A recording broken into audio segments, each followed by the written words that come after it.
ભારત માતા કી, ભારત માતા કી, વંદે. આજે આ ગાંધીનગર મુકામે જન આક્રોશ રેલીમાં આપણી સૌની વચ્ચે ઉપસ્થિત છે એવા પ્રદેશના પ્રમુખ આદરણીય અમિતભાઈ ચાવડા સાહેબ, વિરોધ પક્ષના નેતા આદરણીય તુષારભાઈ, સ્ટેજ પર બિરાજમાન ધારાસભ્યો, માજી ધારાસભ્યો, કોંગ્રેસના વરિષ્ઠ આગેવાનો, વડીલો, યુવાન ભાઈઓ અને બહેનો, મારી પહેલા જિગ્નેશભાઈએ વર્તમાન જે પ્રશ્નો છે એનાથી આપ સૌને વાકેફ કર્યા. જન આક્રોશ રેલીની શરૂઆત એ બનાસકાંઠાથી શરૂઆત થઈને 5000 કિલોમીટર સમગ્ર ગુજરાતમાં પરિભ્રમણ કરીને ગુજરાતના વિવિધ વિસ્તારોમાં લોકોના પ્રશ્નોને વાચા આપીને એમની રજૂઆતો સાંભળીને લોકોએ નિર્ભય રીતે પોતપોતાના વિસ્તારની જે સમસ્યાઓ હતી એ કોંગ્રેસ પાર્ટીના આગેવાનો સમક્ષ એમણે ખુલ્લા દિલે વાત કરી, એમણે અવાજ ઉપાડવા માટેનો મોકો મળ્યો.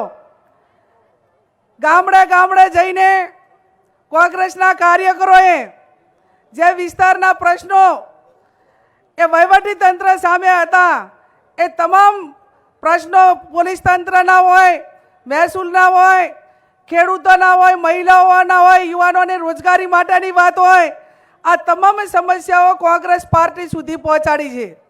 ત્યારે આજે ગુજરાત વિધાનસભાનું સત્ર ચાલુ થઈ રહ્યું છે.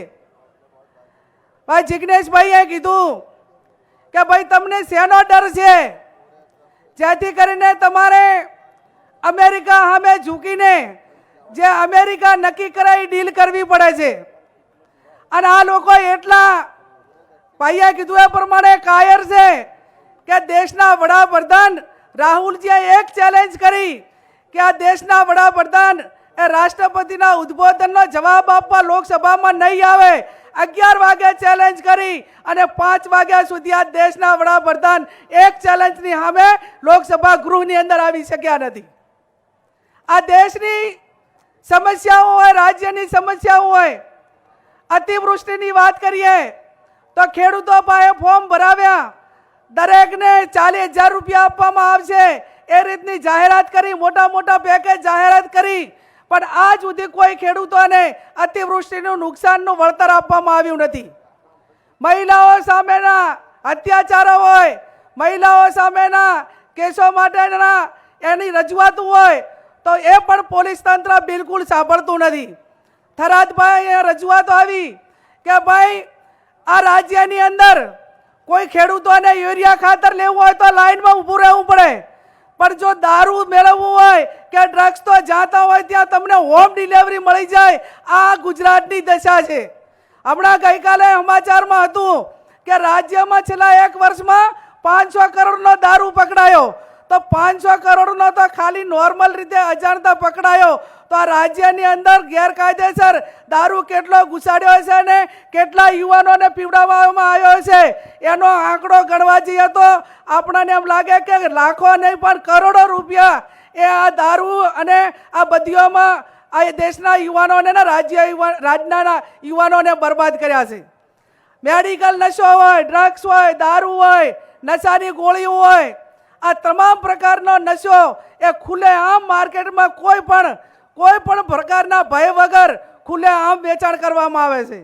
અને આમ તો હિન્દુ ધર્મની વાતો કરે છે, પણ કોઈ એક ધર્મના લોકો કે દેશ ઉપર ને રાજ્ય ઉપર હાવી થઈ ગયા છે કે એક અમુક લોકો એ ડ્રગ્સ લાવવાવાળા છે મુન્દ્રા પોર્ટથી એમના ઉપરથી, અમુક દેશની સર્વોપરી સત્તા ઉપર છે અને અમુક રાજ્યના ગૃહમંત્રી છે આ જેને હિન્દુ ધર્મને કાંઈ લેવા દેવા નથી, માત્ર હિન્દુ ધર્મનો ઠેકો લઈને ફરે છે. અને હિન્દુ ધર્મના યુવાનોને આ ડ્રગ્સ, દારૂ અને આ હોમ ડિપાર્ટમેન્ટ ગૃહ વિભાગના રેમ નજર હેઠળ આ ગુજરાતના યુવાનોને બરબાદ કરવાનું કામ કર્યું હોય તો સૌથી આ મોટા આ 3 નામ છે.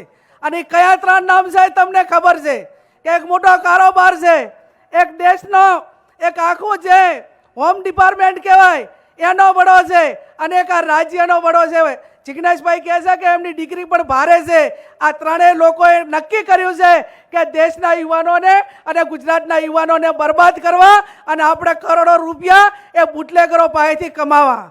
અને એની સામે જ્યારે આપણે અવાજ ઉઠાવવાનો છે ત્યારે આ જન આક્રોશ રેલીના માધ્યમથી સમગ્ર ગુજરાતમાં લોકો નિર્ભય રીતે અવાજ ઉઠાવતા થયા છે. એનો અવાજ આપણે કોંગ્રેસ પાર્ટીએ બનવાનું છે.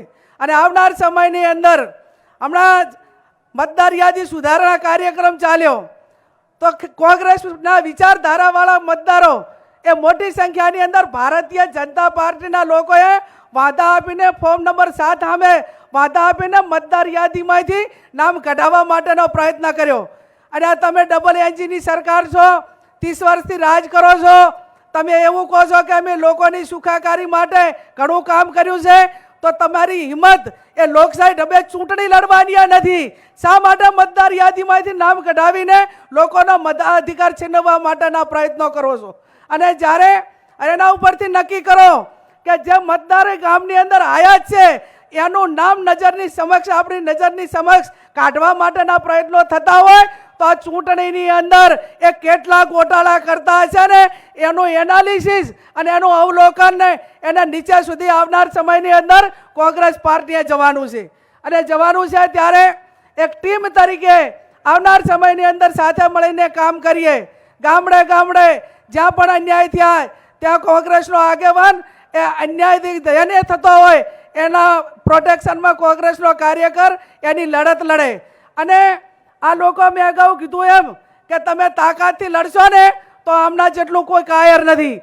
આપણા વડવાઓ છે, આપણો ભવ્ય કોંગ્રેસના નેતાઓનો ઇતિહાસ છે કે ગાંધીજી હોય, સુભાષ બોઝ હોય કે અનેક એવા નેતાઓ હતા કે જેમણે જેલની કે કોઈની પરવા કર્યા વગર આ દેશને આઝાદી અપાવી. આજે આ લોકશાહી જ્યારે ખતરામાં હોય ત્યારે આ કોંગ્રેસે આ આઝાદીની બીજી લડાઈ લડીને આ કોંગ્રેસ પાર્ટી એક લોકશાહી જીવિત રહે, લોકશાહી અખંડિત રહે અને એના માટે કરીને જ્યાં પણ અન્યાય થાય ત્યાં મતદાર યાદી હોય, લોકોના પ્રશ્નો હોય, ખેડૂતોના હોય, આઉટસોર્સિંગના હોય, દારૂની વાત હોય, મહિલાઓની વાત હોય, આ તમામ મોરચે જ્યારે આપણે લડવાનું છે ત્યારે એક બાજુ વહીવટી તંત્ર એ કોઈ પાર્ટીનું પીઠું બની ગયું છે.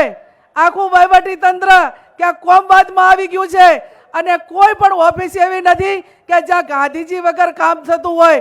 પૈસા આપ્યા સિવાય કોઈ ઓફિસની અંદર કામ થતું નથી. અને આ સમયમાંથી ગુજરાત જ્યારે પસાર થઈ રહ્યું હોય ત્યારે આપણી કોંગ્રેસ પાર્ટી તરીકેની જે જવાબદારી છે એ કોંગ્રેસના આગેવાનો નિભાવી રહ્યા છે. જ્યાં વિધાનસભાનું ગૃહ હોય, લોકસભાનું ગૃહ હોય તો આજે તમને બધાને ખબર છે કે આમ તો 56 ઇંચની છાતી અને બધી મોટી મોટી વાતો હતી પણ લોકસભા ચલાવવાની પણ એમની તાકાત નથી. આજે તમામ વિપક્ષો એક મંચ ઉપર આવીને આ દેશના લોકો માટેની લડત એ તમામ પક્ષો સાથે મળીને એમની સામે લડી રહ્યા છે. આજે વિધાનસભાનું ગૃહ ચાલુ થયું છે. જે આપણા પ્રશ્નો હશે એ આપણા કોંગ્રેસના ધારાસભ્યો ગૃહમાં પણ ઉપાડશે અને ક્યાંક સડક ઉપર એનો અવાજ બનવાનો હોય તો આપણે સૌ સાથે મળીને બનશું. એ જ શબ્દ સાથે આપ સૌનો ખૂબ ખૂબ આભાર.